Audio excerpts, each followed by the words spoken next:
Hi മക്കളെ, എല്ലാവർക്കും exodus റേസസിലേക്ക് വീണ്ടും സ്വാഗതം. നമ്മളിന്ന് തുടർച്ചയായി ലോയുടെ ക്ലാസ് നോക്കി വരുന്നതിലെ രണ്ടാമത്തെ പാർട്ടിലേക്കാണ് കടക്കുന്നത്. അതിൽ സെക്ഷൻ 1 നമ്മൾ പഠിച്ചു, സെക്ഷൻ 2 സബ്സെക്ഷൻ ഐ വരെയുള്ളത് നമ്മൾ പഠിച്ചിട്ടുണ്ട്. അപ്പോൾ ഡെഫിനിഷനുമായി ബന്ധപ്പെട്ടതാണ് സെക്ഷൻ 2. അത് 2I വരെ നമ്മൾ പഠിച്ചിട്ടുണ്ട്. അത് കാണാത്ത കൂട്ടുകാരുണ്ടെങ്കിൽ എത്രയും വേഗം ആ ക്ലാസ് കൂടെ കണ്ടു കഴിഞ്ഞാൽ നമ്മൾ തുടർച്ചയായി വരുന്ന ക്ലാസ്സിൻ്റെ ഒരു കണ്ടിന്യൂവേഷൻ നിങ്ങൾക്ക് കിട്ടും. അപ്പോൾ ബാക്കി പോർഷൻസിലേക്ക് നമ്മൾ കടക്കുകയാണ്. എല്ലാവരും വളരെ ശ്രദ്ധയോടെ നോക്കിയിരിക്കുക. സ്റ്റാർട്ട് ചെയ്യാം. അപ്പം ഐ വരെ പഠിച്ചു. ഇനി നമ്മൾ പഠിക്കുന്നത് IA ആണ്. അതിനു മുൻപ് ഒരു കാര്യം കൂടെ ഞാൻ ഓർമ്മിപ്പിക്കുകയാണ്. നമ്മുടെ പുതിയ CSCBയുടെ പുതിയ ഓൺലൈൻ ബാച്ച് കോഓപ്പറേറ്റീവ് നമ്മുടെ എക്സാംസിൻ്റെ ആണോ, PSCയുടെ അല്ല, CSCBയുടെ പുതിയ ഓൺലൈൻ ബാച്ച് നമ്മൾ സ്റ്റാർട്ട് ചെയ്യുകയാണ്. 2026 ഓഗസ്റ്റ് മാസം 10-ാം തീയതിയാണ് നമ്മൾ സ്റ്റാർട്ട് ചെയ്യുന്നത്. നേരത്തെ നമ്മൾ ഇൻഫോം ചെയ്തിട്ടുള്ളതാണ്, നിങ്ങളോട് പറഞ്ഞിരുന്ന കാര്യമാണ്. അപ്പോൾ ഒന്ന് ഓർത്ത് വെച്ചേക്കുക, 10-ാം തീയതിയാണ് സ്റ്റാർട്ട് ചെയ്യുന്നത് കേട്ടോ. 10/8/2026 അല്ലേ, ഓർത്തിരിക്കുക. അത് പിന്നീട് വീഡിയോസ് കണ്ടാലെന്ന് ഓർത്ത വർഷം എടുത്ത് പറയുന്നത്.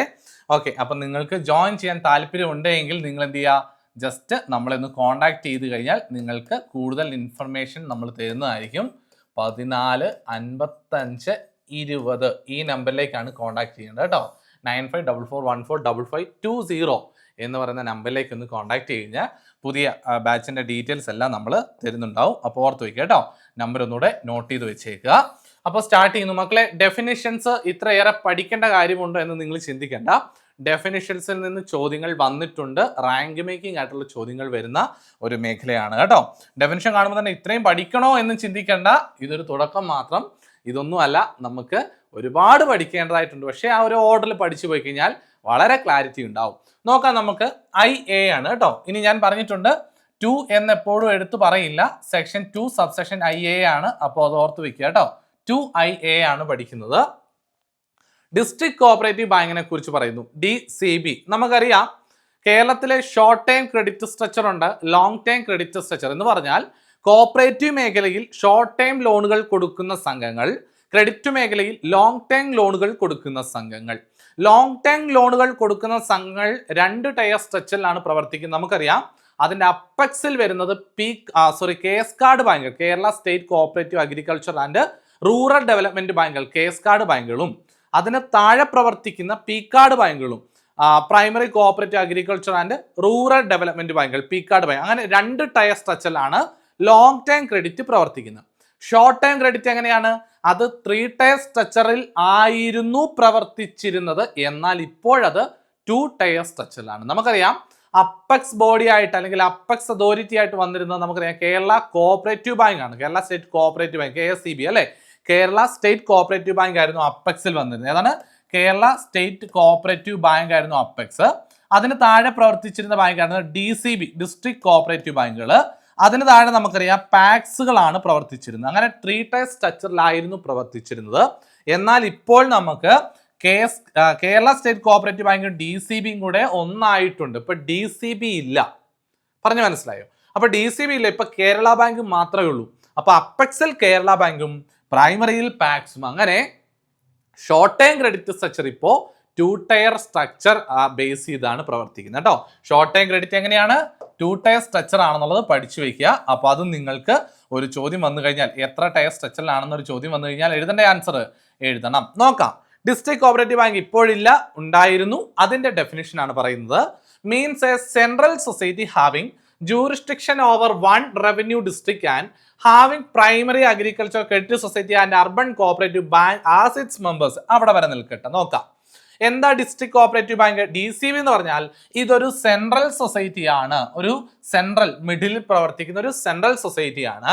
അതിന്റെ ജൂറിസ്ഡിക്ഷൻ, അതിന്റെ പ്രവർത്തന പരിധി എന്ന് പറയുന്നത് 1 റവന്യൂ ഡിസ്ട്രിക്റ്റ് ആണ്. ഒരു റവന്യൂ ജില്ല അല്ലെങ്കിൽ ഒരു ജില്ലയ്ക്കുള്ളിലാണ്, അല്ലെങ്കിൽ ഒരു ജില്ല എന്ന് പറയുന്നതാണ് അതിന്റെ പ്രവർത്തന പരിധി. ഒരു ജില്ലയ്ക്കുള്ളിൽ എന്ന് പറഞ്ഞാലും തെറ്റാണ്, ഒരു ജില്ല എന്ന് തന്നെ പഠിച്ചു വയ്ക്കുക. 1 റവന്യൂ ഡിസ്ട്രിക്റ്റ് ആണ്.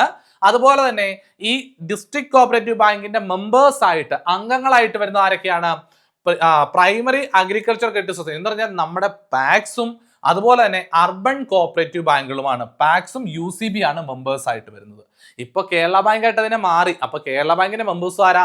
ഇവർ തന്നെയായിരിക്കും. കാരണം DCB എന്നുള്ള സ്ഥാനത്ത് കേരള ബാങ്ക് ആയി എന്ന് മാത്രമേ ഉള്ളൂ. അതുപോലെ തന്നെ ഇവരുടെ പ്രധാന ലക്ഷ്യം principal objective which is to raise fund, അവർ ഫണ്ട് റേസ് ചെയ്യുക, പണം സ്വരൂപിക്കുക. എന്നിട്ട് എന്ത് ചെയ്യുന്നു? ലെൻഡ് ടു ഇറ്റ്സ് മെമ്പേഴ്സ്, അവരുടെ മെമ്പേഴ്സിന് തന്നെ അത് വായ്പയായിട്ട് കൊടുക്കുന്നു. Including nominal or associate members. ഓർത്ത് വയ്ക്കണേ, നോമിനൽ മെമ്പേഴ്സിന്, അസോസിയേറ്റ് മെമ്പേഴ്സിന് ലോൺ കൊടുക്കുക എന്നുള്ളത് ഇവരുടെ ലക്ഷ്യമാണ്. ആരുടെ? ആ DCBക്ക് പറ്റുമായിരുന്നു. എന്താ പറയുക, ഫുൾ ടൈം മെമ്പേഴ്സ് അല്ലാത്ത നോമിനൽ മെമ്പേഴ്സിനും ലോൺ കൊടുക്കാനായിട്ട് DCBക്ക് കഴിയുമായിരുന്നു. ഇൻക്ലൂഡിങ് നോമിനൽ മെമ്പേഴ്സ്, അസോസിയേറ്റ് മെമ്പേഴ്സിന്. മനസ്സിലായോ? അപ്പൊ സാധാ സൊസൈറ്റികൾക്ക് നോമിനൽ മെമ്പേഴ്സിന് ലോൺ കൊടുക്കില്ല, പക്ഷെ DCB നോമിനൽ മെമ്പേഴ്സിന് ലോൺ കൊടുക്കുമായിരുന്നു. ഓക്കെ, അപ്പോൾ ഇതേ ഫംഗ്ഷൻ അല്ലെങ്കിൽ ഇതേ ക്യാരക്ടർ തന്നെയാണ് കേരള ബാങ്കിനും. കേരള ബാങ്കിന് നോമിനൽ മെമ്പേഴ്സിന് ലോൺ കൊടുക്കാൻ സാധിക്കും. ഓക്കെ, അതുപോലെ തന്നെ ഡെപ്പോസിറ്റിന്റെ കാര്യം ഇതുപോലെ തന്നെ നോമിനൽ മെമ്പേഴ്സിന്റെ കാര്യം കേരള ബാങ്കിൽ വരുന്നുണ്ട്, സ്വീകരിക്കാൻ കഴിയുമെന്നുള്ള കാര്യം ഓർത്തു വയ്ക്കുക. ഓക്കെ ആണേ, അത് പഠിച്ചു. Which existed under this act immediately before passing of order by registrar subsection 1 subsection 1A of section 74H. കണ്ടോ, 74H എന്ന് പറയുന്നതാണ് അമാൽഗമേഷൻ. DCB കേരള ബാങ്കിലേക്ക് കൂടിച്ചേർന്നതുമായി ബന്ധപ്പെട്ടിട്ടുള്ളതാണ് 74H എന്ന് പറയുന്നത്. അപ്പൊ 74H ഈ സബ്സെക്ഷൻ 1 നിലവിൽ വരുന്നതിന് തൊട്ട് മുൻപ് വരെ ആയിരുന്നു ഇവർ പ്രവർത്തിച്ചിരുന്നത് എന്നാണ് ഇവിടെ അർത്ഥമാക്കുന്നത്. Has cease to exist by virtue of such order. കണ്ടോ, ആ ഓർഡർ വന്നപ്പോൾ സീസ് ടു എക്സിസ്റ്റ്, അത് നിലനിൽപ്പില്ല, ഇപ്പൊ നിലനിൽപ്പില്ല. Provided that if the general body of district cooperative bank has not passed the resolution under section 14A, section 14 അമൽഗമേഷൻ ആണ്. ഓർത്ത് വെക്കിയത് DCBയുടെ തന്നെയാണ് പറയുന്നത്. അതായത് DCBയുടെ അസറ്റും ലൈബിലിറ്റീസ് എല്ലാം ട്രാൻസ്ഫർ ചെയ്ത് കേരള ബാങ്കിന് കൊടുക്കുന്നതാണ് സെക്ഷൻ 14A പറയുന്നത്. It has continued as such for a period of 3 years from the date of commencement of this ordinance or till the registrar completes the process under clause A, B and okay and subsection 1 or section 74H. അതായത് ഇവിടെ പറയുന്നത് വേറൊന്നുമില്ല. ഇനി ഏതെങ്കിലും ജില്ലാ ബാങ്കിൽ, ഇപ്പം നമുക്കറിയാം മലപ്പുറം ജില്ലാ ബാങ്ക് പറയാം ഞങ്ങൾ കേരള ബാങ്കിൽ ലയിക്കാൻ താല്പര്യപ്പെടുന്നില്ല, ഞങ്ങൾ ഇതിങ്ങനെ തന്നെ നിൽക്കുക. അവരുടെ ജനറൽ ബോഡി ഒരിക്കലും കേരള ബാങ്കിൽ ലയനവുമായി ബന്ധപ്പെട്ട ഓർഡർ അല്ലെങ്കിൽ അംഗീകരിക്കുന്നില്ല, അവർ ജനറൽ ബോഡി പാസ്സാക്കുന്നില്ല എങ്കിൽ എങ്ങനെയാണ് അവരൊരു 3 വർഷവും കൂടെ വേണമെങ്കിൽ ഇതേ രീതിയിൽ DCB ആയിട്ട് പോകുന്നതിൽ തെറ്റൊന്നുമില്ല. ഏതാ, ഈ 14A പ്രകാരം നിയമം വന്ന് 3 വർഷം കൂടെ പോകുന്നതിൽ തെറ്റൊന്നുമില്ല. അത് കഴിഞ്ഞാൽ ഓട്ടോമാറ്റിക്കായിട്ട് കേരള ബാങ്കിലേക്ക് മാറും. അല്ലെങ്കിൽ രജിസ്ട്രാർ 74H പ്രകാരമുള്ള പ്രോസസ്സ് പൂർത്തീകരിക്കുന്ന വരെ ആയിരിക്കും അവരുടെ നിലനിൽപ്പ് ഉണ്ടാവുന്നത് എന്നാണ് പറയുന്നത്. അതിലേതാണ് ആദ്യം സംഭവിക്കുന്നത്, അവിടെ കൊണ്ട് ആ DCB എന്നുള്ള ആ പവർ അവർക്ക് നഷ്ടപ്പെടുകയാണ് ചെയ്യുന്നത്. അടുത്തത് IB ആണ്, ഫെഡറൽ കോഓപ്പറേറ്റീവ് സൊസൈറ്റി. നോക്കാം എന്താ federal means. A society having more than 1 district as area of operation. ഉണ്ടോ, പ്രധാനപ്പെട്ട പോയിന്റ്, അവരുടെ പ്രവർത്തന പരിധി മോർ ദാൻ 1 ഡിസ്ട്രിക്ട്, ഒരു ജില്ലയിൽ അധികം പ്രവർത്തന പരിധി ആർക്കുണ്ട്? ഫെഡറൽ കോഓപ്പറേറ്റീവ് സൊസൈറ്റിക്കുണ്ട്. Having more than 1 district as area of operation, അവരുടെ പ്രവർത്തന പരിധി ഒരു ജില്ലയിൽ അധികമുണ്ട്. ജില്ലാ ബാങ്ക് പഠിച്ചപ്പോൾ അങ്ങനെ അല്ലല്ലോ പഠിച്ചത്. And having state government, individuals and other cooperative society as its members. പ്രധാനപ്പെട്ട പോയിന്റ്, റാങ്ക് മേക്കിംഗ് പോയിന്റ് ആണ്. ഒരു ഫെഡറൽ സൊസൈറ്റി എന്ന് പറയുമ്പോഴേ നിങ്ങളുടെ മനസ്സിലേക്ക് ഓടി വരേണ്ടത് അവിടെ വ്യക്തികൾ മാത്രമായിരിക്കില്ല അവരുടെ അംഗങ്ങളായിട്ട് വരുന്നത്, മറ്റ് സ്ഥാപനങ്ങളും അംഗങ്ങളായിട്ട് വരുന്നുണ്ട് എന്നുള്ളതാണ്. ഓക്കെ ആണോ? അതായത് വ്യക്തികൾ മാത്രമല്ല മറ്റ് സ്ഥാപനങ്ങൾക്കും അംഗത്വം എടുക്കാൻ സാധിക്കുന്നു. എവിടെ? ഫെഡറൽ കോഓപ്പറേറ്റീവ് സൊസൈറ്റിയിൽ. അവരുടെ ആരൊക്കെയായിരിക്കും മെമ്പേഴ്സ് വരുന്നത്? ഗവൺമെന്റ് ഒരു മെമ്പർ ആയിട്ട് വരും, ഇൻഡിവിജ്വൽസും മെമ്പേഴ്സ് ആയിട്ട് വരും, അതുപോലെ തന്നെ മറ്റു കോഓപ്പറേറ്റീവ് സൊസൈറ്റികൾക്കും ഇവരുടെ മെമ്പേഴ്സ് ആയിട്ട് വരുന്നതിൽ തെറ്റൊന്നുമില്ല. But the number of individual members in the society shall not exceed 25% of total membership in the society. എടാ മക്കളെ, number of individual membership shall not exceed 25% എന്ന് പറഞ്ഞാൽ എന്താണെന്നറിയാമോ? അതായത് ആകെയുള്ള അംഗസംഖ്യയിൽ 25% കൂടുതൽ വ്യക്തികൾ വരാൻ പാടില്ല. അതെന്താ സാറേ അങ്ങനെ പറഞ്ഞ മനസ്സിലായില്ലല്ലോ എന്ന് ചിന്തിക്കുന്നവർക്ക് വേണ്ടി ഞാൻ പറഞ്ഞു തരാം എന്താണ് എന്നുള്ളത്. ഓക്കെ, അതായത് ഉദാഹരണം, ഇതൊരു കോഓപ്പറേറ്റീവ് സൊസൈറ്റി ആണ് എന്നിരിക്കട്ടെ. ഇതൊരു കോഓപ്പറേറ്റീവ് സൊസൈറ്റിയാണ്. അപ്പോൾ ഈ കോഓപ്പറേറ്റീവ് സൊസൈറ്റിയിലാണ് നമ്മൾ അംഗത്വം എടുക്കുന്നത് കേട്ടോ. ഇതൊരു ഫെഡറൽ സൊസൈറ്റിയാണ്. അപ്പോൾ ഇവിടെയാണ് നമുക്ക് മെമ്പർഷിപ്പ് എടുക്കാനായിട്ട് പോകുന്നത്. നമ്മൾ മെമ്പർഷിപ്പ് എടുക്കാൻ വേണ്ടി കുറേ ആൾക്കാർ അവിടെ മെമ്പർഷിപ്പ് എടുക്കാൻ വേണ്ടി ചെന്ന് നിൽക്കുകയാണ്. ഇവിടെ എല്ലാവരും മെമ്പർഷിപ്പ് എടുക്കാൻ വേണ്ടി കുറേ ആൾക്കാർ രാവിലെ മുതൽ മെമ്പർഷിപ്പ് എടുക്കാൻ വേണ്ടി പോയി നിൽക്കുകയാണ്. അപ്പോൾ ഇവർ പറഞ്ഞു, എനിക്ക് മെമ്പർഷിപ്പ് വേണം, എനിക്ക് മെമ്പർഷിപ്പ് കിട്ടിയേ പറ്റൂ, ഞാൻ വീട്ടിൽ പറഞ്ഞിട്ടാണ് വന്ന് മെമ്പർഷിപ്പിൻ്റെ കാര്യം വീട്ടിൽ സംസാരിച്ചു. അമ്മ പറഞ്ഞു മെമ്പർഷിപ്പ് എടുത്തോണ്ട് വാ മോനെ എന്ന് പറഞ്ഞ് ആപ്ലിക്കേഷൻ ഒക്കെ ആയിട്ട് നിൽക്കുകയാണേ. മെമ്പർഷിപ്പ് എടുക്കാൻ വേണ്ടി പോയി നിൽക്കുകയാണ്. ഓക്കെ, ശരി. അവിടെ മെമ്പർഷിപ്പ് എടുക്കാൻ വേണ്ടി വ്യക്തികൾ ചെന്നിട്ടുണ്ട്. ഈ വ്യക്തിയെ പോലെ തന്നെ ഒരുപാട് ആൾക്കാർ ഇവിടെ ഇങ്ങനെ നിൽക്കുക, തടിച്ചുകൂടിയ ആൾക്കാർ നിൽക്കുകയാണ്. ഓക്കെ, ശരി. അപ്പോൾ ഇങ്ങനെ ക്യൂവിൽ നിൽക്കാം, മെമ്പർഷിപ്പ് എടുക്കണം, അംഗത്വം എടുക്കണം. ഇവർ ആപ്ലിക്കേഷൻ ഫീ കൊടുക്കാൻ തയ്യാറാണ്, ഷെയർ ക്യാപിറ്റൽ വാങ്ങാൻ തയ്യാറാണ്, ബാക്കി പറയുന്ന ഫീസ് എല്ലാം കൊടുത്ത് തയ്യാറാണ്. അതുപോലെ തന്നെ ഇവിടെ മെമ്പർഷിപ്പ് ആർക്ക് എടുക്കാൻ പറ്റും? വ്യക്തികൾക്ക് മാത്രമാണോ? അല്ല, മറ്റ് സംഘങ്ങൾക്കും ഗവൺമെന്റിന് സാധിക്കും. അപ്പോൾ മറ്റുള്ള സംഘങ്ങളും ഇവിടെ മെമ്പർഷിപ്പ് എടുക്കാൻ വേണ്ടി തയ്യാറായി നിൽക്കുകയാണെന്ന് ഓർത്തേ. അപ്പോൾ കുറേ മറ്റു കോഓപ്പറേറ്റീവ് സൊസൈറ്റികളും ഇവിടെ അംഗത്വം എടുക്കാൻ വേണ്ടി നിൽക്കുകയാണ്. അപ്പോൾ ഇവിടെ വ്യക്തികൾക്കും മെമ്പർ ആകാൻ പറ്റും, സംഘങ്ങൾക്കും ഈ സൊസൈറ്റിയിൽ മെമ്പർഷിപ്പ് എടുക്കാൻ സാധിക്കും. പക്ഷെ ഇവിടെ പറയുന്നു ടോട്ടൽ അംഗസംഖ്യയിൽ 25% കൂടുതൽ വ്യക്തികളാവാൻ പാടില്ല. ഇപ്പൊ നിങ്ങൾക്ക് കാര്യം മനസ്സിലായില്ലേ? അതായത് ഈ കോഓപ്പറേറ്റീവ് സൊസൈറ്റി, ഫെഡറൽ സൊസൈറ്റിയിൽ 100 മെമ്പേഴ്സ് ആണ് എന്നിരിക്കട്ടെ, 100 മെമ്പേഴ്സ് ആണ് ആകെ ഉള്ളതെങ്കിൽ ഉറപ്പായിട്ടും 25 പേരിൽ കൂടുതൽ വ്യക്തികൾ ആവാൻ പാടില്ല. 25-ൽ കുറവായിരിക്കണം വ്യക്തികൾ. അതുപോലെ തന്നെ ബാക്കി 75-ൽ കൂടുതലായിരിക്കണം സംഘങ്ങളായിട്ട് വരുന്നത്. ഇപ്പൊ 100 എന്നുള്ള സ്ഥാനത്ത് നമ്മൾ 200 ആണെങ്കിൽ 50 വരെ വ്യക്തികൾക്ക് അവിടെ അംഗത്വം എടുക്കാം. 50 പേരെ വരെ വ്യക്തികളായിട്ട് അംഗീകരിക്കും. പക്ഷേ ഒരിക്കലും എന്തല്ല 50-ൽ കൂടുതൽ, 50-ൽ താഴെ ആവാം, ചിലപ്പോൾ 10 പേരാവാം, 20 പേരാവാം, 30 പേരാവാം, വ്യക്തികൾക്ക് കുഴപ്പമില്ല. പക്ഷെ 25% ആകെ അംഗസംഖ്യയുടെ 25% കൂടുതൽ വ്യക്തികൾ വരാൻ പാടില്ല. എവിടെ? ഫെഡറൽ കോഓപ്പറേറ്റീവ് സൊസൈറ്റിയിൽ എന്നുള്ളത് വ്യക്തമായിട്ട് പഠിച്ചു വയ്ക്കുക. അതാണ് ഇവിടെ കൃത്യമായിട്ട് പറയുന്നത്. ഇപ്പൊ മനസ്സിലായില്ലേ?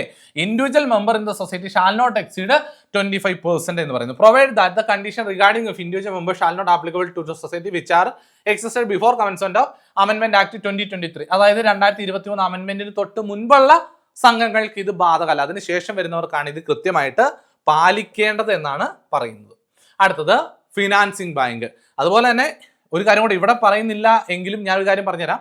ഇതുപോലെ തന്നെ മെമ്പർഷിപ്പിന്റെ കാര്യമാണ് ഇവിടെ പറഞ്ഞത്. അതുപോലെ തന്നെ ഈ ഫെഡറൽ സൊസൈറ്റിയിലെ മാനേജിംഗ് കമ്മിറ്റിയുടെ കാര്യത്തിലും ഇതേ ആനുപാതികമായിട്ടുള്ള കാര്യം ആപ്ലിക്കബിൾ ആണ്. മാനേജിംഗ് കമ്മിറ്റിയിൽ വരുന്ന ആരായിരിക്കും? വ്യക്തികളും സ്ഥാപനങ്ങളും മാനേജിംഗ് കമ്മിറ്റിയിൽ വരും. അങ്ങനെ വരുമ്പോൾ ഒരിക്കലും വ്യക്തികൾ മാനേജിംഗ് കമ്മിറ്റി അംഗങ്ങളുടെ 25%-ൽ കൂടുതൽ വ്യക്തികളും വരാൻ പാടില്ല. അതും ഇവിടെ ഉണ്ട്, നിയമത്തിൽ പറയുന്നുണ്ട്, പക്ഷേ ഡെഫിനിഷനിൽ പറയുന്നില്ല, ഓർത്തു വയ്ക്കുക. അടുത്താണ് മക്കളെ ഫിനാൻസിംഗ് ബാങ്ക്. എന്താ financing bank? Means A cooperative society having and it's members only other cooperative society. കണ്ടോ, ഇവിടെ പ്രത്യേകത members only other cooperative society. Financing ബാങ്കിൽ മറ്റു കോഓപ്പറേറ്റീവ് സൊസൈറ്റികൾ മാത്രമേ അംഗങ്ങളായിട്ട് അംഗീകരിക്കൂ, വ്യക്തികൾക്ക് മെമ്പർഷിപ്പ് ഇല്ല. And the main object which is raise fund and lend same to its members. കണ്ടോ, അപ്പോൾ ഫിനാൻസിംഗ് ബാങ്കിൽ മറ്റ് കോഓപ്പറേറ്റീവ് സൊസൈറ്റികൾ അംഗത്വം എടുക്കും, അവരിൽ നിന്ന് ഫണ്ട് രൂപീകരിച്ചിട്ട് ആവശ്യമുള്ളവർക്ക് കൊടുക്കുകയാണ്. ഇതാണ് ഫിനാൻസിംഗ് ബാങ്കിന്റെ ധർമ്മം. നമുക്കറിയാവുന്നതാണ്, ഫിനാൻസിംഗ് ബാങ്ക് ഒക്കെ നിങ്ങൾ ഒരുപാട് കേട്ടിട്ടുണ്ടാവും. അടുത്ത general body meeting. General body meeting എന്ന് പറഞ്ഞാൽ എന്താണ്? ഇപ്പൊ ഇതൊരു കോഓപ്പറേറ്റീവ് സൊസൈറ്റി, ഇത് ഫെഡറൽ സൊസൈറ്റി എന്നുള്ള ചിന്താഗതി ഇനി മറന്നേക്കാട്ടോ. ഇനി ഇതൊരു കോഓപ്പറേറ്റീവ് സൊസൈറ്റി ആണെങ്കിൽ ഇതിന്റെ ജനറൽ ബോഡി എന്ന് പറഞ്ഞാൽ ആരാണ്? ഇവിടെ നിൽക്കുന്ന വ്യക്തികളായിട്ടുള്ള എന്ന് മാത്രമല്ല, ആരൊക്കെയാണ് മെമ്പേഴ്സ്, അതായത് ഈ മെമ്പേഴ്സ് ആയിട്ട് വരുന്ന എല്ലാവർക്കും വോട്ട് ചെയ്യാൻ അവകാശമുള്ള എല്ലാവരും കൂടെ കൂടിച്ചേരുന്ന യോഗത്തിനാണ് ജനറൽ ബോഡി, പൊതുയോഗം എന്ന് പറയും അല്ലെ. General body meeting means society members who are entitled to vote in the affair of society. ആരാണ് ജനറൽ ബോഡിയിൽ പങ്കെടുക്കുന്നതെന്ന് ഒരു തവണ ചോദിച്ചു. പലർക്കും അറിയാമെങ്കിൽ ഈ പോയിന്റ് കിട്ടിയില്ല. എന്താണ്? വോട്ട് ചെയ്യാൻ, സൊസൈറ്റിയിൽ വോട്ട് ചെയ്യാൻ അവകാശമുള്ള എല്ലാ മെമ്പേഴ്സും കൂടിച്ചേരുന്ന യോഗമാണ് പൊതുയോഗം അല്ലെങ്കിൽ ജനറൽ ബോഡി മീറ്റിംഗ് എന്ന് പറയുന്നത് ഓർത്തു വയ്ക്കുക. അടുത്താണ് Kerala state cooperative bank. Kerala state cooperative ബാങ്കിനെ കുറിച്ച് പറയുന്നത് ഏതാണ്? KAയിലാണ്. Means an apex society having primary agriculture credit society and urban cooperative bank as its members. കണ്ടോ, ഇതൊരു അപ്പെക്സ് സൊസൈറ്റി ആണ്. കേരള സ്റ്റേറ്റ് കോഓപ്പറേറ്റീവ് ബാങ്ക് ഒരു അപ്പെക്സ് സ്ഥാപനമാണ്, ഒരു അപ്പെക്സ് സൊസൈറ്റിയാണ്. അവരുടെ മെമ്പേഴ്സ് ആയിട്ട് വരുന്നത് പ്രൈമറി അഗ്രികൾച്ചർ ക്രെഡിറ്റ് സൊസൈറ്റിയും പാക്സും അതുപോലെ തന്നെ UCBയുമാണ്. ഇത് തന്നെയല്ലേ നമ്മൾ DCBയിൽ പഠിച്ചത്. ഡിസ്ട്രിക്ട് കോഓപ്പറേറ്റീവ് ബാങ്കിന്റെ മെമ്പേഴ്സ് ആരാണ്? പാക്സും UCBയും. അത് തന്നെയാണ് ഇവിടുത്തെ ക്യാരക്ടർ. കാരണം DCBയും കേരള ബാങ്ക് ഇപ്പോൾ ഒന്നായപ്പോൾ സെയിം ക്യാരക്ടർ തന്നെയാണ് നിലനിൽക്കുന്നത്. ഇൻക്ലൂഡിംഗ് നോമിനൽ അസോസിയേറ്റ് കണ്ടോ, മെമ്പേഴ്സ് ആയിട്ട് വരുന്നതിൽ അവർ നോമിനൽ മെമ്പേഴ്സിനെ അല്ലെ അസോസിയേറ്റ് മെമ്പേഴ്സിനെ അംഗീകരിക്കുന്നുണ്ട്. Of district cooperative bank who shall continues nominal associate member of Kerala bank. അതായത് DCയിലെ മെമ്പേഴ്സ് ആയിരുന്നവർ ഇവരുടെ മെമ്പേഴ്സ് ആയിട്ട് തുടർന്നു പോകും. അതിൽ തെറ്റൊന്നുമില്ല, കാരണം ഒന്നായി തീർന്നല്ലോ. അടുത്തതാണ് L ആണ് മെമ്പർക്ക് ഒരു L കൂടുതലാണെന്ന് ഓർത്താൽ മതി. അല്ലെ മെമ്പേഴ്സ് എന്ന് പറയുമ്പോൾ L ഉള്ള ആൾക്കാരാണെന്ന് ഓർത്താൽ മതി കേട്ടോ. Okay, member L means A person joining in the application for the registration of cooperative society. ഒരു പേഴ്സൺ എന്ന് പറഞ്ഞാൽ, മെമ്പർ എന്ന് പറഞ്ഞാൽ ഒരു പേഴ്സൺ ആണ്. എങ്ങനെ? joining in the application for the registration society or a person admitted to membership after such registration. അതായത് ഒരു കോപ്പറേറ്റീവ് സൊസൈറ്റി രജിസ്റ്റർ ചെയ്യുമ്പോൾ മിനിമം 25 വ്യക്തികൾ വേണമെന്ന് പറഞ്ഞ് എക്സെപ്റ്റ് കൊയർ ആൻഡ് ഹാൻഡ്ലൂമിന്റെ കാര്യം പറഞ്ഞിട്ടുണ്ട്. 25 പേരിൽ കുറയാതെ അംഗങ്ങൾ വേണം. അങ്ങനെ ആപ്ലിക്കേഷൻ സമയത്ത് ആപ്ലിക്കേഷനിൽ ഒപ്പുവെക്കുന്നതിൽ ഒരാളാവാം മെമ്പർ, അല്ലെങ്കിൽ രജിസ്ട്രേഷന് ശേഷം അഡ്മിഷൻ എടുക്കുന്ന ഒരാളാണ് മെമ്പർ എന്ന് പറയുന്നത്. Rules and bylaw include A nominal associate member. അതിൽ നോമിനൽ അസോസിയേറ്റ് മെമ്പറും ഇൻക്ലൂഡ് ചെയ്യും. അവരെയും മെമ്പേഴ്സ് എന്ന് പറഞ്ഞ് നമുക്ക് അഭിസംബോധന ചെയ്യാൻ സാധിക്കും. അടുത്തത് section 2LA miscellaneous society means such society as may be prescribed and which accept deposit from their members only. കണ്ടോ, മെമ്പേഴ്സിന്റെ കയ്യിൽ നിന്നും മാത്രം ഡെപ്പോസിറ്റുകൾ സ്വീകരിക്കുന്ന സംഘങ്ങളാണ് മിസ്സലേനിയസ് സൊസൈറ്റി, പലവക സംഘങ്ങൾ എന്ന് പറയും. And no deposit shall be accepted from nominal or associate member. മക്കളെ, nominal associate മെമ്പേഴ്സിന്റെ കയ്യിൽ നിന്നും ഒരിക്കലും ഇവർ deposit സ്വീകരിക്കാറില്ല. And shall undertake business activity for the welfare of its members as per the bylaw and shall issue loan only to members. ഇവര് മെമ്പേഴ്സിന്റെ കയ്യിൽ നിന്ന് മാത്രമേ loan deposit സ്വീകരിക്കുള്ളൂ. മെമ്പേഴ്സിന് മാത്രമേ ഇവർ ലോൺ അനുവദിച്ചു കൊടുക്കുകയും ചെയ്യൂ എന്നാണ് പറയുന്നത് കേട്ടോ. അപ്പൊ അവരുടെ വെൽഫെയറിന് വേണ്ടി, ആരുടെ മെമ്പേഴ്സിന്റെ വെൽഫെയറിന് വേണ്ടി മാത്രം പ്രവർത്തിക്കുന്ന സൊസൈറ്റികളാണ് ഇവർ.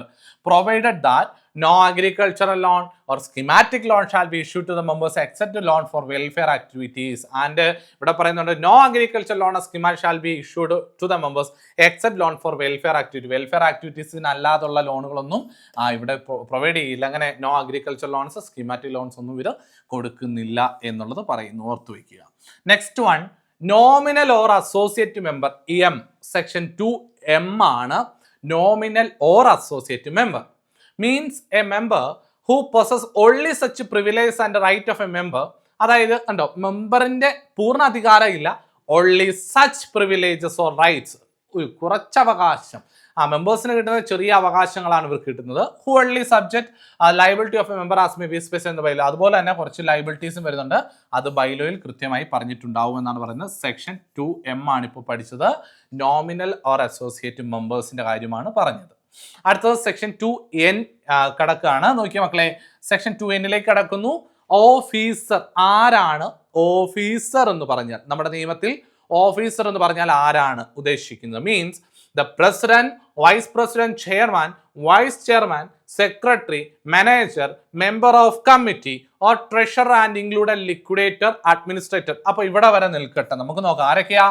പ്രസിഡന്റ്, നമുക്കറിയാം മാനേജിംഗ് കമ്മിറ്റിയിൽ നിന്നും തെരഞ്ഞെടുക്കപ്പെടുന്ന പ്രസിഡന്റ്, വൈസ് പ്രസിഡന്റ് അല്ലെങ്കിൽ ചെയർമാൻ ഒക്കെ നമ്മൾ പറയാറുണ്ട്, vice chairman, secretary, manager, member of committee അംഗങ്ങൾ, ഇവരെല്ലാം ഓഫീസർ എന്ന് പറയുന്ന പൊസിഷനിൽ വരുന്നവരാണ്, അല്ലെങ്കിൽ ഓഫീസർ എന്ന് പറഞ്ഞാൽ സാധിക്കുന്നവരാണ് ഇവരെല്ലാം. അതുപോലെ തന്നെ ലിക്വിഡേറ്റർ, അതായത് ഒരു സംഘം വൈൻഡപ്പ് ചെയ്യുന്ന സമയത്ത് വൈൻഡപ്പ് പ്രൊസീഡിങ്സ് ചെയ്യാനായിട്ട് നിയമം അനുസരിച്ച് വരുന്ന രജിസ്ട്രാർ അപ്പോയിന്റ് ചെയ്യുന്ന വ്യക്തിയാണ് ലിക്വിഡേറ്റർ എന്ന് പറയുന്നത്. അദ്ദേഹത്തെ ഓഫീസർ എന്ന് പറയാൻ സാധിക്കും. അഡ്മിനിസ്ട്രേറ്റർ. ആരാണ് അഡ്മിനിസ്ട്രേറ്റർ? ഒരു കോഓപ്പറേറ്റീവ് സൊസൈറ്റിയിൽ മാനേജിംഗ് കമ്മിറ്റി ഇല്ലാതെയോ മാനേജിംഗ് കമ്മിറ്റി പുറത്താക്കപ്പെടുകയോ ചെയ്യുമ്പോൾ അവിടെ ഭരണസ്തംഭനം വരാതിരിക്കുവാൻ ഭരണം നിർവഹിക്കാനായിട്ട് ഏറ്റെടുക്കപ്പെടുന്ന ഉദ്യോഗസ്ഥന് പറയുന്നതാണ് അഡ്മിനിസ്ട്രേറ്റർ എന്ന് പറയുന്നത്. അദ്ദേഹം ഒരു ഓഫീസറാണ്. And any other person empowered under the rule or the bylaw to give directions in regard to business of cooperative society. അല്ലെങ്കിൽ നിയമാനുസൃതമായിട്ട് നിയമപ്രകാരം ആ സൊസൈറ്റിയെ നയിക്കാൻ വരുന്ന ആരുമാകാം ഓഫീസർ എന്ന് നമുക്ക് പറയാൻ സാധിക്കുന്നു എന്ന് പറയുന്നു. മക്കളെ, അടുത്തതിലേക്ക് വേഗം നിങ്ങളുടെ ശ്രദ്ധയെ ക്ഷണിക്കുകയാണ്. Section 2O. എന്താ സെക്ഷൻ 2O പറയുന്നത്? പ്രിസ്ക്രൈബ്ഡ്. എന്തൊരു വാക്കല്ലേ പ്രിസ്ക്രൈബ്ഡ്. വാക്ക് കേൾക്കുമ്പോൾ നമുക്ക് അരോചകത്വം തോന്നുമെങ്കിലും വേറൊന്നും ഇതിൽ പറയുന്നില്ല. Means prescribed by rules made under this act. വേറൊന്നുമില്ല, എവിടെയെങ്കിലും നിങ്ങൾ ലോ വായിക്കുമ്പോൾ പ്രിസ്ക്രൈബ്ഡ് എന്ന് പറഞ്ഞു കഴിഞ്ഞാൽ ഇത് റൂളിൽ വിശദീകരിച്ചിരിക്കുന്നു എന്നാണ്, അല്ലെങ്കിൽ റൂളിൽ പറയുന്നത് പ്രകാരം എന്നാണ് പറയുന്നത് കേട്ടോ. അപ്പോൾ ഇപ്പൊ പറയും ഇന്ന അപ്പോയിന്റ്മെന്റ്, ഇന്ന കാലാവധി ആസ് പ്രിസ്ക്രൈബ്ഡ് എന്ന് പറഞ്ഞാൽ ഇതിന്റെ കാലാവധി നിയമനം എന്ന് പറയുന്നത് റൂളിൽ വിശദീകരിച്ചിട്ടുണ്ട്, നിങ്ങൾ റൂൾ നോക്കിക്കോളൂ എന്നാണ് അതിന്റെ അർത്ഥം. ക്ലിയർ ആയി എന്ന് വിശ്വസിക്കുന്നു. പ്രിസ്ക്രൈബ്ഡ് പീരീഡ് എന്ന് പറഞ്ഞാലോ means the period of limitation specified in schedule 3 appended to this act. അതായത് നിയമത്തിലെ ഷെഡ്യൂൾ 3യിൽ പറയുന്ന കാലാവധിയാണ് പ്രിസ്ക്രൈബ്ഡ് പീരീഡ്. 3 വർഷം എന്ന് പറഞ്ഞ പ്രിസ്ക്രൈബ്ഡ് പീരീഡ് നമ്മൾ പഠിക്കുന്നുണ്ട്, ഓർമ്മയുണ്ടാവും എന്ന് ഞാൻ പ്രതീക്ഷിക്കുകയാണ്. മക്കളെ, സെക്ഷൻ 2O നിന്നും നമ്മൾ OA-യിൽ നിന്നും OAA-യിലേക്ക് പോവാണ്. O കഴിഞ്ഞിട്ട് 2A ഉണ്ട് കേട്ടോ. സെക്ഷൻ 2OAA എന്താണ്? Primary agricultural credit society. പഠിച്ചു വെച്ചോ, ഇത് പല കുട്ടികളും തെറ്റിക്കാറുള്ള ഒന്നാണ്. പാക്സ് എന്ന് പറയും. എന്താ പാക്സ് എന്ന് പറഞ്ഞു കഴിഞ്ഞാൽ പ്രൈമറി അഗ്രികൾച്ചറൽ കോഓപ്പറേറ്റീവ് സൊസൈറ്റി എന്ന് ഉത്തരവെഴുതി തെറ്റിച്ച ഒരുപാട് കുട്ടികളെ എനിക്കറിയാം. അതുകൊണ്ട് ഇനി ഫുൾ ഫോം ചോദിക്കുമ്പോൾ തെറ്റിക്കാൻ നിൽക്കേണ്ട. പ്രൈമറി അഗ്രികൾച്ചറൽ കോഓപ്പറേറ്റീവ് അല്ല, ക്രെഡിറ്റ് സൊസൈറ്റി എന്നാണ് പഠിക്കേണ്ടത്. Means A service cooperative bank, service cooperative society. അത് ഏതൊക്കെയാണ് പാക്സിന്റെ പട്ടികയിൽ വരുന്നത്? കുറെ കാര്യം പറയുന്നുണ്ട്, അത് അങ്ങനെ പഠിച്ചു വെച്ചാൽ. Service cooperative society, service cooperative bank, farmers service cooperative bank, rural bank, having area. അപ്പൊ ഇത്രയും കാര്യങ്ങളെല്ലാം ഇതിൻ്റെ അകത്ത് വരുന്ന പാക്സിന്റെ പട്ടികയിൽ ഉൾപ്പെടുത്താവുന്നതാണ്. അതുപോലെ തന്നെ അവരുടെ area of operation confined to a village. Confined ചെയ്യുന്ന എത്രയാണ്? ഒരു വില്ലേജ് അല്ലെങ്കിൽ ഒരു പഞ്ചായത്ത് ഓർ മുനിസിപ്പാലിറ്റി. അപ്പോൾ ഒരു പാക്സിന്റെ പ്രവർത്തന പരിധി വില്ലേജ് ആവാം, പഞ്ചായത്ത് ആവാം, മുനിസിപ്പാലിറ്റി ആവാം. ആൻഡ് ദ പ്രൈമറി ഒബ്ജക്റ്റ്, അതിന്റെ പ്രധാന ലക്ഷ്യം അല്ലെങ്കിൽ അവരുടെ പ്രധാന ബിസിനസ് എന്ന് പറയുന്നത് provide financial accommodation to its മെമ്പേഴ്സിന് സാമ്പത്തികമായിട്ടുള്ള അക്കോമഡേഷൻസ്, സാമ്പത്തിക ഹെൽപ്പ് ചെയ്യുക എന്നുള്ളതാണ് പ്രധാന ലക്ഷ്യം. For agricultural purpose. എന്തൊക്കെ ലക്ഷ്യത്തിന് വേണ്ടി ആ സാമ്പത്തിക സഹായം അല്ലെങ്കിൽ ഹെൽപ്പ് ചെയ്യുന്നത്? അഗ്രികൾച്ചറൽ പർപ്പസ് അല്ലെങ്കിൽ അഗ്രികൾച്ചറൽ റിലേറ്റഡ് ആയിട്ടുള്ള ആക്ടിവിറ്റീസ് ചെയ്യാൻ ആവശ്യമാകുന്ന സാമ്പത്തിക സഹായം മെമ്പേഴ്സിന് കൊടുക്കുക എന്നുള്ളതാണ് ഇവരുടെ ലക്ഷ്യം. The rate. അപ്പോൾ ഇങ്ങനെ ഇത്തരത്തിൽ പ്രവർത്തിക്കുന്നവർ സാധാരണ മെമ്പേഴ്സിന്, അതായത് വ്യക്തികൾക്ക് ലോൺ അനുവദിച്ചു കൊടുക്കുക. നമുക്കറിയാം കാർഷിക വായ്പകളൊക്കെ ഒരുപാട് എടുത്തിട്ടുണ്ടാവുന്ന ഈ സഹകരണ സംഘങ്ങളിൽ നിന്ന്. അത് പെട്ടെന്ന് കിട്ടാൻ അല്ലെങ്കിൽ ആ ലൊക്കാലിറ്റി താമസിക്കുന്ന വേഗം കിട്ടാൻ എളുപ്പമായതുകൊണ്ടാണ് സഹകരണ സംഘങ്ങൾ ഇത്രയേറെ പ്രാധാന്യം അർഹിക്കുന്നത്. അപ്പോൾ എന്ത് ചെയ്യുന്നു? കാർഷിക ലോണോ അല്ലെങ്കിൽ കാർഷിക ഇതരമായിട്ടുള്ള എന്ന് പറഞ്ഞാൽ കാർഷികവുമായിട്ട് അടുത്ത് നിൽക്കുന്ന ഏതെങ്കിലും ആക്ടിവിറ്റീസിന് ആവശ്യമായിട്ടുള്ള ലോൺ കാര്യങ്ങൾ കിട്ടും. ഇനി ഇവിടെ ഒരു കാര്യം പറയുന്നത്, rate of interest of such loan. അത്തരത്തിൽ മെമ്പേഴ്സിന് കൊടുക്കുന്ന ലോണിന്റെ പലിശ നിശ്ചയിക്കുന്നത് other area of operation and the area of operation shall be fixed. അതുപോലെ തന്നെ അവരുടെ പ്രവർത്തന പരിധി നിശ്ചയിക്കുന്നത്. അപ്പോൾ ഒന്ന് അവരുടെ റേറ്റ് ഓഫ് ഇൻട്രസ്റ്റ്, അവർക്ക് കൊടുക്കുന്ന പലിശ നിരക്ക്, അവരുടെ പ്രവർത്തന പരിധിയൊക്കെ നിശ്ചയിക്കുന്ന ആരാണ്? Fixed by the registrar. അത് രജിസ്ട്രാർ ആണ് ഫിക്സ് ചെയ്യുന്നത്. നിങ്ങൾക്ക് ഒരു കാര്യം കൂടെ ഞാൻ ഇവിടെ ഓർമ്മിപ്പിക്കാം. CSEB നേരത്തെ വന്നിരുന്ന ചോദ്യങ്ങളിൽ പാക്സിന്റെ ലോൺ കൊടുക്കുന്നതിൽ ഇൻട്രസ്റ്റ് ഫിക്സ് ചെയ്യുന്ന ആരാണെന്നുള്ള ചോദ്യത്തിന് രജിസ്ട്രാർ എന്നാണ് ഉത്തരം തന്നിരുന്നത്. എന്നാൽ തൊട്ട് മുൻപ് നടന്ന എക്സാമിന് വ്യത്യസ്തമായ ഒരു ഉത്തരം നമ്മൾ കണ്ടിട്ടുണ്ട്. എന്താണ്? Fixed by sub committee constituted for that purpose എന്ന്. അപ്പോൾ അവസാനമായി വന്ന ഉത്തരം അതായതുകൊണ്ട് അത് തന്നെ പഠിക്കാനാണ് ഞാൻ നിങ്ങളോട് റെക്കമെൻഡ് ചെയ്യുന്നത്. എന്താ ഞാൻ പറഞ്ഞത്? പലിശ നിശ്ചയിക്കുന്നത് ആരാണെന്നൊരു ചോദ്യം വന്നാൽ പാക്സിൽ sub committee constituted for that purpose എന്ന് തന്നെ പഠിക്കുന്നത് കേട്ടോ. Sub committee constituted for that purpose എന്ന് തന്നെ പഠിക്കുന്നതായിരിക്കും നല്ലത്. സബ് കമ്മിറ്റി കേട്ടോ. Subcommittee constituted for that purpose. Subcommittee constituted for that purpose. Constituted for that purpose. Okay അല്ലേ? ഓക്കെ, ആ പർപ്പസിന് വേണ്ടി വന്നിട്ടുള്ള സബ് കമ്മിറ്റി ആണ് എന്നുള്ളത് പഠിക്കുക. Provided that the restriction regarding area of operation shall not apply to the bank which existed on 1st January 2000. എടാ മക്കളെ, 2000 ജനുവരി 1, 2000 നിലവിലുള്ള ബാങ്കുകൾക്ക് ഈ പ്രവർത്തന പരിധി ബാധകമല്ല. അവർക്ക് ഇത് ബാധകമല്ല, അതിനുശേഷമുള്ളവർക്കാണ് ഇത് ബാധകമെന്ന് ഇവിടെ പറയുന്നു, ഓർത്തു വയ്ക്കുക. Provided further that if the above principal object is not fulfilled, അതായത് മേളിൽ പറഞ്ഞ രീതിയിലുള്ള പ്രവർത്തനങ്ങൾ കാഴ്ചവെച്ചില്ല എങ്കിൽ such a society shall lose all character of the primary agriculture credit society as specified in the act, rule and bylaw except existing staff strength. അതായത് സ്റ്റാഫിന്റെ strength ഒഴികെയുള്ള കാര്യങ്ങളിലെല്ലാം അവർക്ക് അവരുടെ അധികാരങ്ങൾ നഷ്ടപ്പെടും, അവർക്കുള്ള പ്രിവിലേജസ് ഒക്കെ നഷ്ടപ്പെടാൻ സാധ്യതയുണ്ട് എന്നാണ് പറയുന്നത്. അപ്പോൾ നിയമം അനുസരിച്ച് തന്നെ കൃത്യമായ കാര്യങ്ങൾ ചെയ്യുക എന്നുള്ളതാണ് പ്രധാനപ്പെട്ട പോയിന്റ്. അടുത്തതാണ് സെക്ഷൻ 2OB. എന്താ സെക്ഷൻ 2OB?